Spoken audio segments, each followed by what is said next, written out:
Sveiki sugrįžę.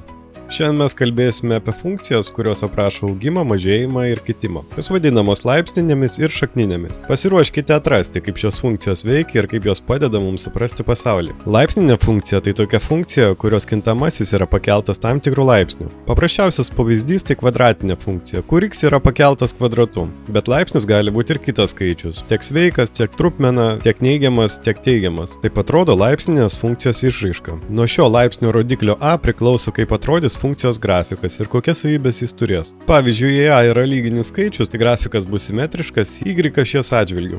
Jei a yra nelyginis, tai simetrija bus koordinačių pradžios taško atžvilgiu. Kuo didesnis a, tuo greičiau funkcijos reikšmės didėja arba mažėja. Šaknies funkcija yra tarsi laipsninės funkcijos atvirkštinė pusėserė. Ji klausia, kokį skaičių reikia pakelti tam tikrų laipsnių, kad gautume x. Taip atrodo bendroji šaknies funkcijos formulė. Šiuo atveju a yra bet koks natūralusis skaičius. Šaknies laipsnis a nurodo, kokiu laipsniu reikia pakelti skaičių, kad gautume x. Pavyzdžiui, kvadratinė šaknis yra tas pats, kas x pakeltas pusinių laipsnių. Panagrinėkime realaus gyvenimo pavyzdį, iliustruojantį laipsninių ir šakninių funkcijų taikymą. Turime parašyti funkciją, aprašančią bakterijų populiacijos dydžio priklausomybę nuo laiko, kai bakterijų populiacija padvigubėja kas 3 valandas. Šiuo atveju funkcija atrodytų taip. Pradinį populiacijos dydį reikėtų padauginti iš 2 pakeltų 3 laipsnių, kur tai yra laikas valandomis. Sakykime, pradinis bakterijų populiacijos dydis yra lygus 10. Taip atrodytų mūsų grafikas.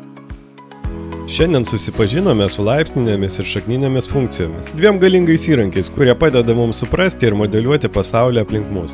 Nepamirškite įtvirtinti įgytą žinias, spręsdami praktinius uždavinius, kuriuos galite rasti www.edusija.lt svetainėje. O kitoje pamokoje susipažinsime su rodiklinėmis ir logaritminėmis funkcijomis, kurios padės mums suprasti reiškinius, kuriuose vyksta sprogstamasis augimas arba laipsniškas mažėjimas. Nuo bakterijų dauginimosi iki žemės drebėjimo stiprumo. Iki greito!